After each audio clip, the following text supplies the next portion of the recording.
The following is a conversation with Belinda Jane, therapist, author, mentor, and founder of The Elements of Life, her unique and simply sacred system for accelerated personal growth. In this episode, we discuss the sacred pillar of time. We explore the scientific explanation in contrast to the esoteric idea of time as a core element of life. What is it really? And how can we achieve more of it by balancing this vital resource with the competing complexities of our lives? Join us in our quest for truth and authenticity along the intriguing path of human consciousness. I'm Ronnie Ruhlman. These are the Sacred Sessions. Belinda Jane, here we are again, episode 3. Welcome. So exciting. And for anyone who's just tuned in, I've covered off where we're sort of how we're structuring this in the intro. But the elements of life and how it comes together is so appropriate today, I think, because for me, significant. I didn't know that we were going to start with the money pillar, but it works so nicely into time. And when I was thinking about time as such an esoteric concept, I've described things to my children because that way I find myself not only verbalizing it, but it's a nice way for me to think about how I'm communicating a complex idea easily. Yeah. And we'll talk in the next 40 minutes about how we're going to weave this in. So in thinking about time and how I want to start this conversation, it's with an idea that I haven't rehearsed with you, and the idea came to me, and I think it's probably a nice starting point. It allows us to weave some of the elements of life together, with time, of course, being the underlying platform. And the idea is simply this. In trying to explain it to my son, Curtis, I said, when you think about time, we're really thinking about happiness or contentment in life. And I said, happiness is a fine balancing act. So with that starting point in mind. Yeah. Well, I mean, everyone's goal around time and the understanding of it, the same as money, is going to be unique and different, and it needs to be. But it also really needs to be a consideration in everything that we do. We need to understand that we have a certain allotment of it. In each day, everyone gets their 24/7. Everyone gets their 7 days a week. And the seasons change, and year after year, and there's birthdays. There's all these kind of markers, traditional markers. But the way that our work works is to actually go, what do I choose to do and be? Who do I choose to be within my time frame? What am I going to use my time for?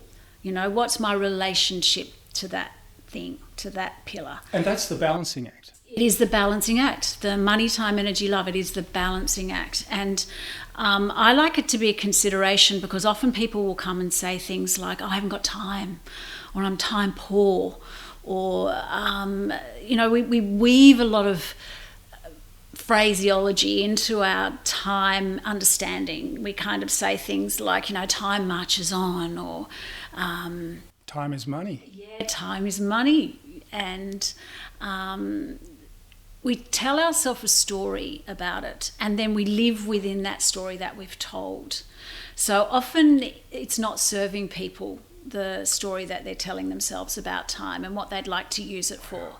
So that 24/7, everyone gets it, and it's not like someone comes to the door and steals some of it, right? You all have the same allocation and the same amount each day. How much of it are we going to, as you say, what brings us joy? How much of it are we going to be doing the doing just for the sake of doing? How much of it are we going to be contributing and serving? How much with family? How much in intimate relationship? How much in our purpose and passion or our work?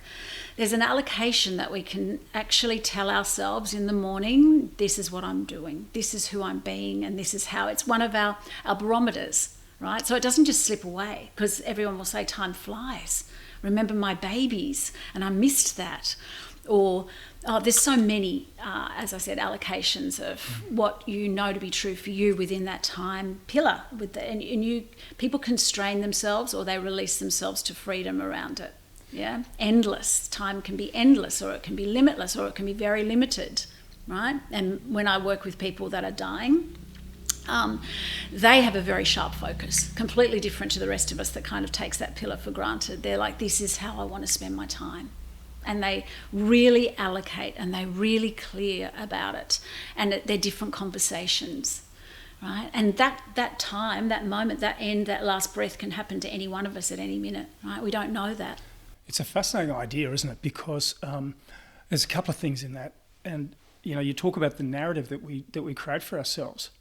Well, and that's, we should do an episode just on that because it's an illusion, isn't it? Yeah. And when we're willing to break that illusion, we're giving ourselves permission to actually see ourselves differently. And by giving ourselves, my experience with doing your work and arriving at letting go was a sense of freedom I'd never experienced in my entire life before.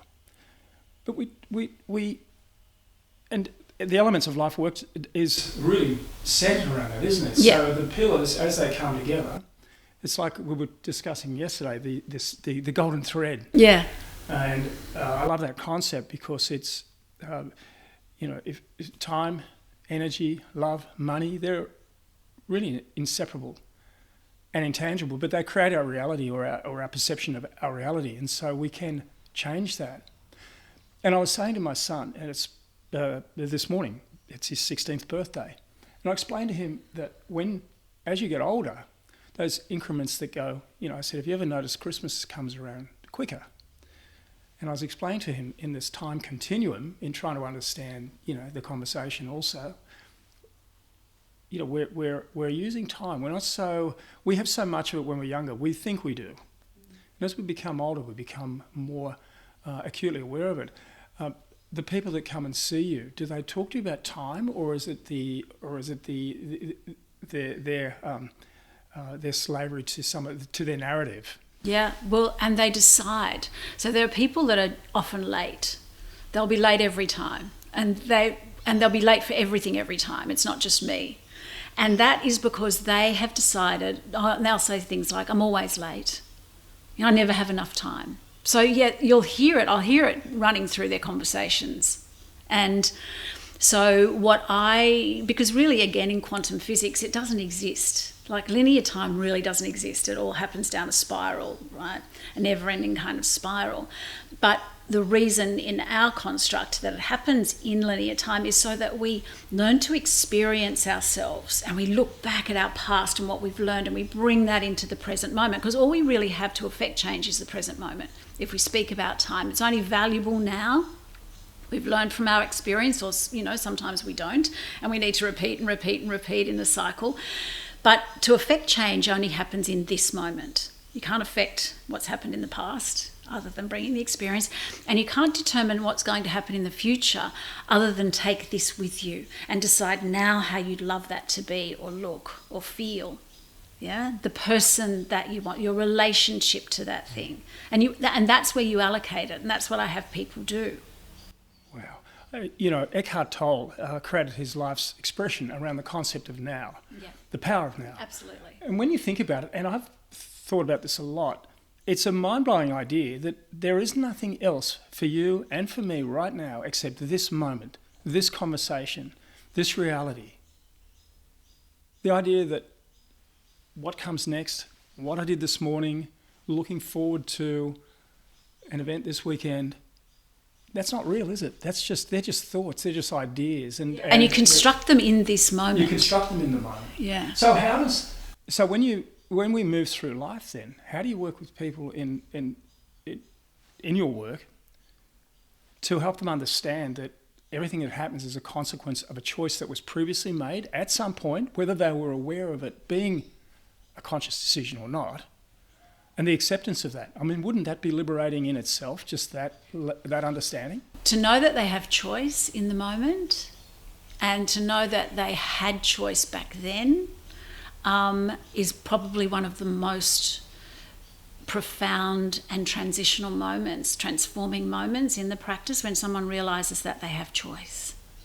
That they shows that. And Belinda Jane, it's punishing. It's so difficult. You must have just people collapsing in tears when they think, you know, I've been in this disappointing or violent or financially subjugated life for 20 years.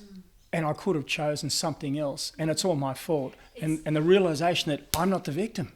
I made the choice. Yeah. And that's the deserving and worthy part that we spoke to in the money pillar as well.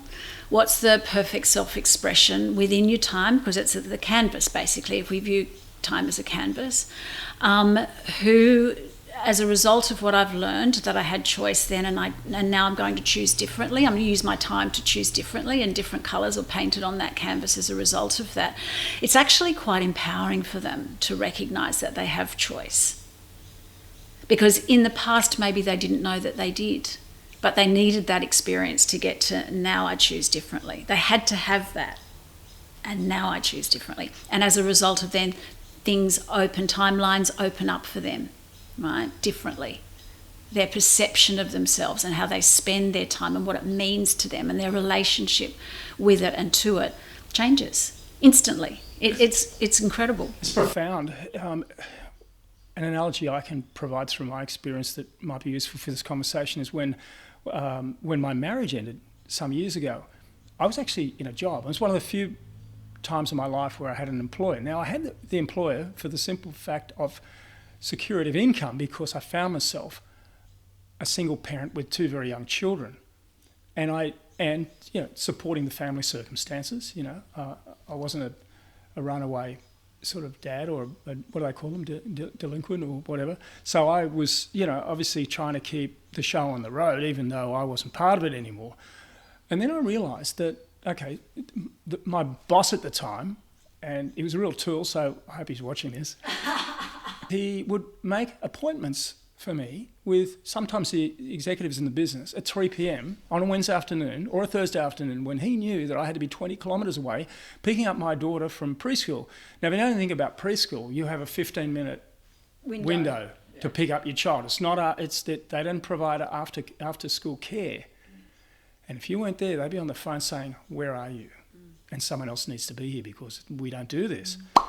And that's when I realised that this big salary is no longer as important to me as my time to be there to pick up my daughter from preschool. She was only 3, and everything else. And that moment of perception, and I know I had done the time module with you a long time ago, but I was in a different life then, a different reality, a different age. And that's what brought it home to me. And it was big. And I guess we don't generally think about it until we have to, is where I'm going with this, yeah? Well, we have to, because it's what you value gets your time. You pay it. You pay your time. You pay for it with your time. So it has to have value. What do I value? It helps people to understand and reflect what their values are. How much do I want to work? How much time do I want to spend in and for this relationship? How much time? What is it for me to not be there at home or with my children? And people will say, "Oh, but I have to do this and I have to do that." And I say, "Do you? Like, if you really got off that rat wheel." Correct. What would happen? And they cry and say the whole world would fall apart, and then by the 3rd or 4th week they're off the rat wheel. And did the world fall apart? No. They've just valued themselves and their time and the essence of what would make that a more sacred experience. Oh, I would love it if I had this. I would love it if I go, let's practice a week where you take time to do those things, to be that person, right? And how does that feel? And they're really not going back then, because they've changed their perception and their relationship to this thing that they felt was so etched in stone. It was so... had to be this way. It had to be 9 to 5. It had to be the debt to death, as we discussed. And it actually really doesn't. It's a mirror of how you value yourself. For me, it was a mirror of my values. And it changed my life irrevocably. And the next few years were very difficult because I made that decision to say, no, my children come first. So I had to make massive career not good career choices. But I wanted more than just to be the weekend dad. The Disney dad. Yeah, and and that's paying off now. Of course. And my son's old enough to remember, the difficulties, the financial difficulties. But only because going with that and stuff, I never made the children feel that way. But the point is that you can make a decision like that, and then ultimately it changes your life so much irrevocably. But people who arrive at that, I mean, imagine how does that change the relationship dynamics? It must break up relationships that are kind of shaky. If one partner says, "Hey, I have a different relationship with time now. I'm valuing my time, myself, differently, and I'm not doing this part of my life anymore." That must have massive reverberations. Absolutely. Well, it's 25%, right, of how people make the decisions and choices. Is there enough time? Are we taking enough time? Am I lacking in something? It's again, as we spoke with the money one, abundance or lack, fear or faith. It's a very simple ideology, right? And so people will go in and say, I actually want more. I want more of this, or I want less of this and more time alone. I need my alone time. And people, when they feel deserving and worthy, will then put their hand up and say, I actually really deserve that. Whereas in the past, they had to be busy all the time. My family had a long tradition of being busy all the time, because that was when you had a really good work ethic. You never sat down, really. You were constantly in the doing mode. And I remember the first time that I said, you know what, I can slow down and stop. I can go slow, right? And my family just being, what are you doing? And I said, I used to say to my girls, I'm kicked back with a book. I'm just relaxing. And my girls would laugh, right? Because that was not done in my family. And so being a psych, I was always kind of unfolding all the patterns. And I'd ring my grandmother and I'd say, what are you doing, Gran? And she'd say, well, I've been doing this, and this. And I said, you're really dozing in the chair, aren't you? But she would, no, Belinda Jane, I am most definitely not. I'm not dozing in the chair. And I knew that's what she was doing, but there was shame around not being busy, right? In that generation, in her generation, because that was her value and worth, was filling it all up, right? You couldn't just kick back with a book. You couldn't just stare at the horizon. I spend a third of my day doing that now. I only work mornings. I spend a lot of time just being able to be, because it's something that I've felt I've worked hard and I've kind of earned that time. And if I don't do it, then I can't sit and be a proponent to someone else. This is what really works, is to balance those things. And there's a real philosophy and a fine tune within the work of how we do that. There's a real system to it, and it's simple, and it works. It really works. Everyone says, oh my God, that feels so much better. Thank you. And I'm like, well, I did nothing. I just bossed you around, and you made a decision and choice that you were worthy of more, that you valued how you were going to spend this rest of your life. It's a currency, right? It's a currency. It's a currency, and that leads so nicely into where I want to go now, which is that we talked about money last week and sacred money. Yeah. If we think about time as being sacred, it repositions how we value it, correct? Yes. But here is where I'm going with this. With money, and we covered this off, money as an energy is boundless, limitless. Absolutely. We see our governments create as much as they want, and it's just numbers on a balance sheet. Yeah. Now, how we come to have some of that in our relationship with that, well, that's a very individual pursuit. Time, however, we're born, we die. We don't know when, and that's a timeline. That's finite. So we can't. So where there's an abundance of time, is there? Because in this reality that we live in, the abundance of time is really just how we utilise that finite amount of energy that we have. Is that correct? Or am I missing something? How we feel in that time. So how you felt as a child, what you healed as a result of what you felt as a child.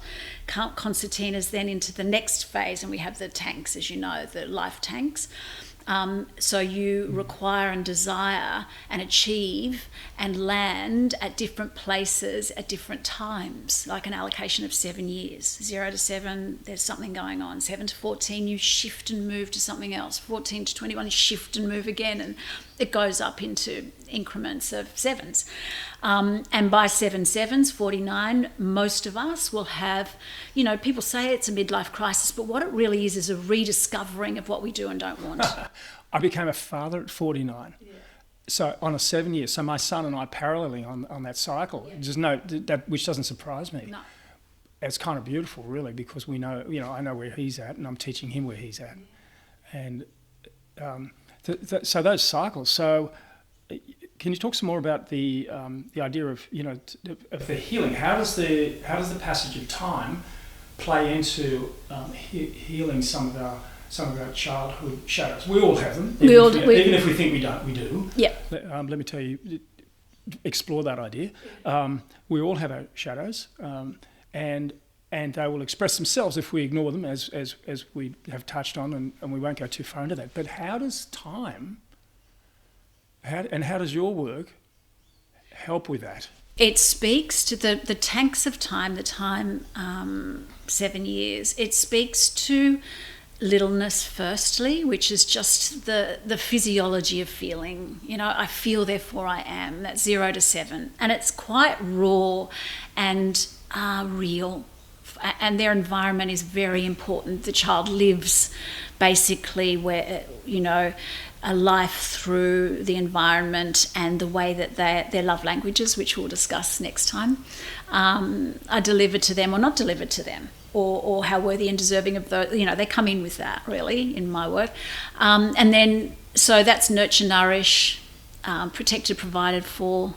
They feel unconditionally loved and really safe and secure. That's kind of our bottom line for coming into the human experience. And if you didn't feel those things, and many don't, then that tucks away in a little cell set and all your trillions of cells, and then you either open or close to it, and then 7 to 14, it'll have an opportunity to come through again, right? And that's about who you are in the world with your peers. You kind of say a bit of a goodbye to your parents, and you move into your peers, and that's exactly what's supposed to happen. Who am I in relation to these people now? Oh, we've got to do a session just on the passages. Yeah. And then, 14 to 21, it's really about branching right out of the home and taking risks, being in danger. Yep. It's actually nothing to do, or not much to do with the home environment and the parents at all, or maybe that close set of friends, but then they start to really want to get out there and they educate out in the world. But still in their cell set, we'll have the 0 to 7, the 7 to 14, 14 to 21, they arrive differently and they have more opportunity, more responsibility. You hand it over to them in that time. And then they move into education and travel, moving the next ones. And we will do one on that. But the way that the work then, I guess, gives us a clear scaffold again is when something's missing or was missed in those time paradigms, we will have a little view. We'll have a little snapshot. How will we do this differently and better for you, more aligned and divinely designed for you now as a result of what you learned from that? What didn't happen, what you're not, as a result. And it's just really valuable because it kind of makes sense. And it doesn't need to be rehashed and lived through time. It can just be arrived at, oh, that feels better. And now what I'll do with my time as a result of that, how I'll choose for me as a result of that is, again, it's a sacred thing. It's a sacred choice. It's like a little gift that you give to yourself. Yeah, I have a friend who has a business and she calls it the gift of time. But it's a concierge business, right? But that's what it is, right? The gift of time. I want to talk to you about the power, or come back to the power, now, the concept of now. And the concept of now, and I've read that book and I've attempted to read it. It's challenging. It's a big read, isn't it? It's a very big read, and when you hear Eckhart Tolle deliver some of this, it's like, I'm struggling to stay awake but that's where he is. That's how he operates. Yeah. So, to frame that into something that's a little bit more practical, our society is structured around, doing, whether it's doing schoolwork, meeting commitments. We're already in school teaching our children to be able to meet goals, make stuff happen, keep going, get up the next day, go your hardest, go, mortgage, life, How do you, what can you offer somebody who's listening to this is saying, oh, that's my life, I can't even find time to go fishing. My father had a boat and a rod and a reel, and my son found, and he passed away 2 years ago, my son found some of his fishing gear. It had been unopened packets of lures. And I said, because he was always working, Curtie, to provide for us. That European mentality. So what advice can you give, or what do you tell your clients when they're doing the work about how to stop, or how to find, because you have to stop doing and start being at some point. And whether that's through hypnotic or, I don't know, I don't want to answer the arrived at my own place of this, but can you speak to that? Yeah.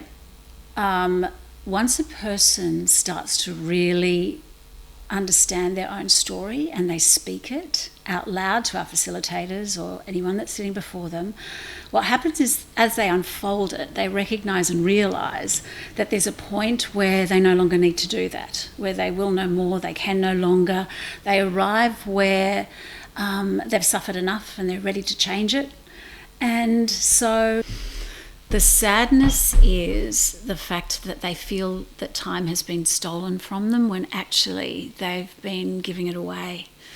And that recognition that they hold the power, is this really what my younger self would have wanted for me in this moment? Is that what she or he came for? Is this what you came for? And that's where change happens. That requires change, and that's a concept there's no such thing as a pillar of change. But you can't do this work and not experience change. Why is change so hard? Change feels hard because you have to arrive at a point where you feel worthy and deserving of change. So you have to feel that you're ready, readiness for change. I've suffered enough and I'm ready to change this now. And again, it's a moment in time, and it's a critical thing. And that's why people don't go back, because why would they when they've experienced something so profound? Oh, that feels better. I don't need to go back. I don't need to carry this anymore. I can put it down. And that letting go is, as you know, a huge part of our work, and it's surrendering to the fact that I'm allowed. You give yourself permission.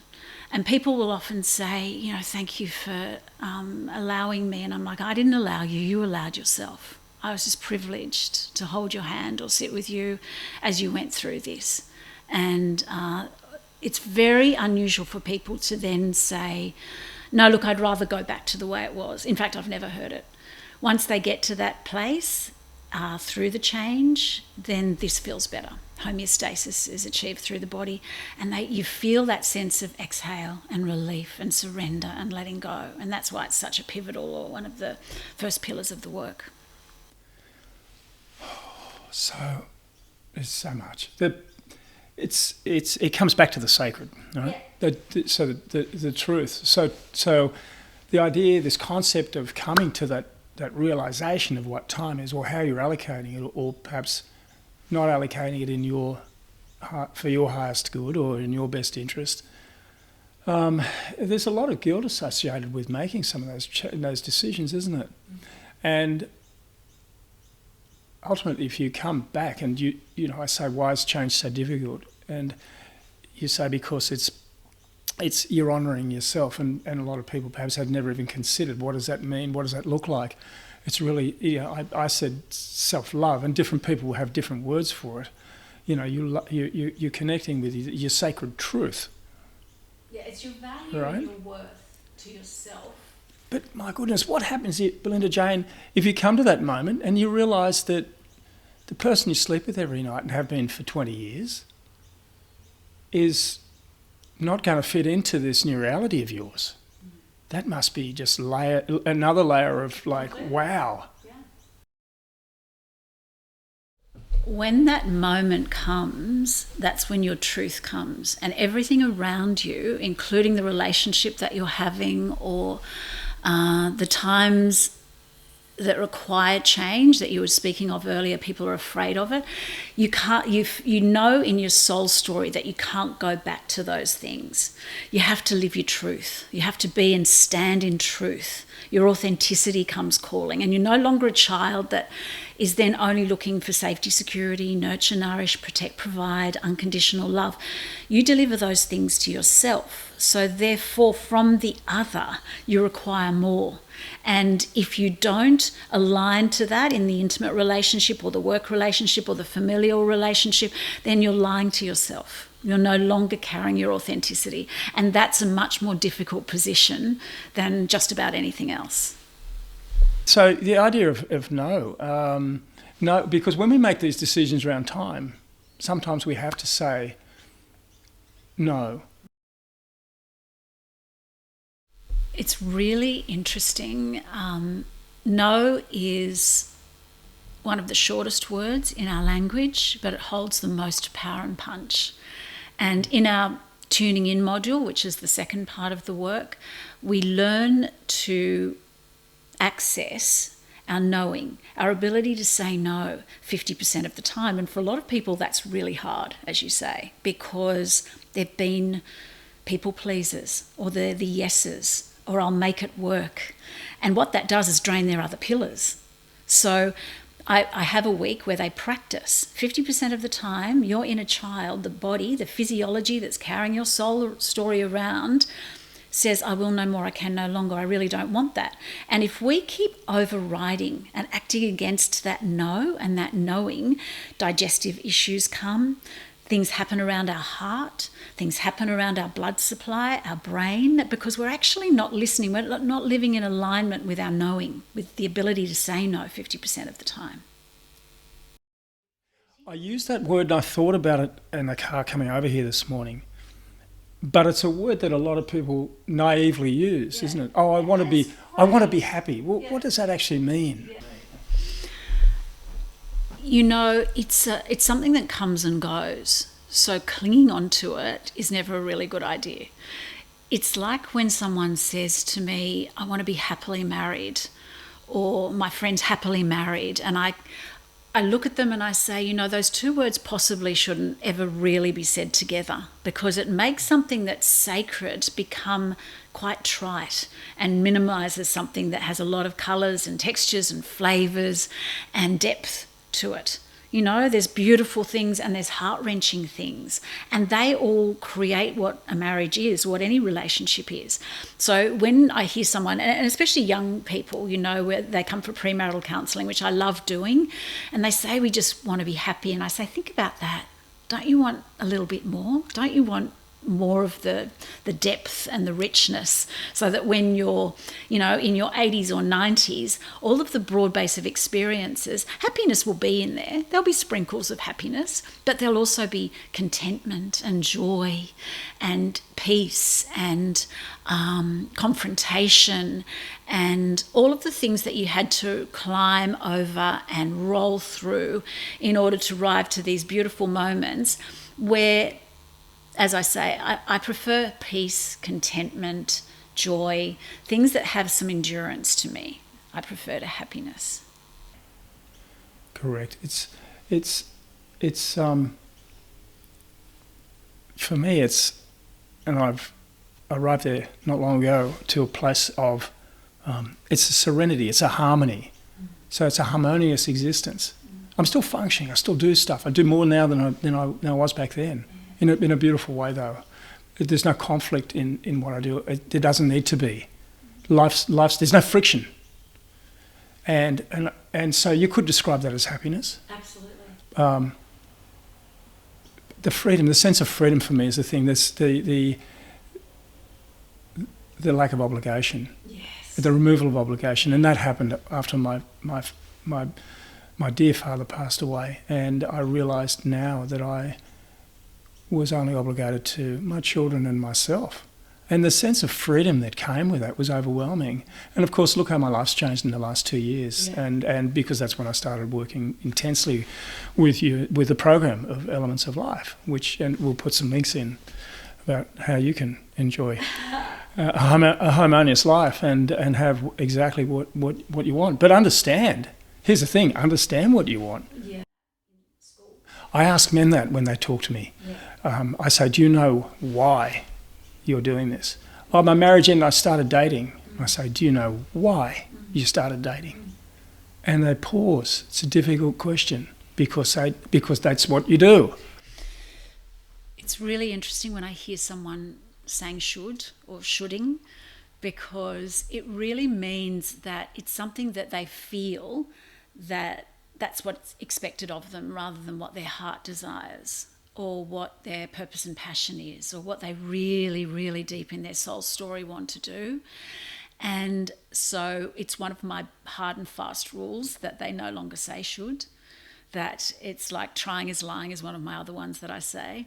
But, you know, when you think about time and you think about what, you know, when people would have said in the past before I got to them, look, I should really do this and I should really do that. And I recognise when I was working back at the beginning of my career with consulting firms and management consulting, and they worked these extraordinary hours, you know, just inhumane in my view.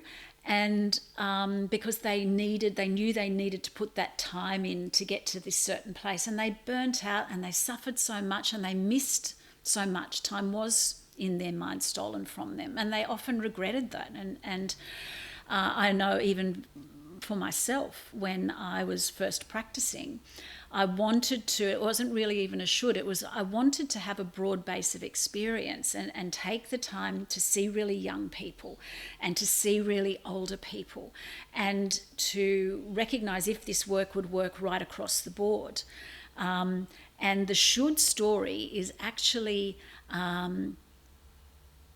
only in alignment with yourself, not really in alignment with something else. It's like, so that's why I love the word to be changed, rather than should, to what's aligned. Does this really feel aligned and divinely designed to what you want to do? And in those days, of course, those words were quite strange, a little more accepted these days. Belinda Jane, why now? We're talking about time. You've had an incredible career. You've met incredible people. We've got 5 minutes, I think. Why do you think now your book? The podcast is an easy one because the technology has enabled this opportunity, and my participation in this, a lot of things have come together to enable my role. The podcast I can understand. But for example, with someone like you, the book's come out now. Why not 30? It's time, you know, just to be relevant to the topic today. But I couldn't have written this 30 years ago. Like, nobody could have possibly conceived where this was going to go. Although the work was similar, the depth of me knowing that it was always going to work and how significant it was going to be in thousands of people's lives and experiences, you could never write that with the absoluteness that I have written this. And the personal adversity to having to go through things or moving and rolling through things that defined me to be able to bring more depth to my practice and to my work. So, you know, you get thrown up against the rocks a few times and it certainly weathers you, but it deepens you. And I couldn't have arrived here without that. You know, this without that would be impossible. And that's actually what time is for. It's for the experience of who you are so that you're able then to contribute and serve more fully and completely, and that people can go, you know what, I can believe this, I can know this to be true because it has that depth of experience, it has that depth of time. I can honestly say now that I'm completely unafraid. I've just, over the last few years, actually had to face every one of my deepest and darkest fears. So now when I sit with someone, I recognise that everyone, all of us, are going to have to face those 3 fears. You know, they're either pinnacle moments or they're depths of despair, they're dark nights of the soul. They're times in our life that define us. And so this is, for me, the time that will define me. It's just so wonderful. I want to keep going, but we can't. Belinda Jane, again, namaste. I love that. The God particle in me meets the God particle in you. So cool.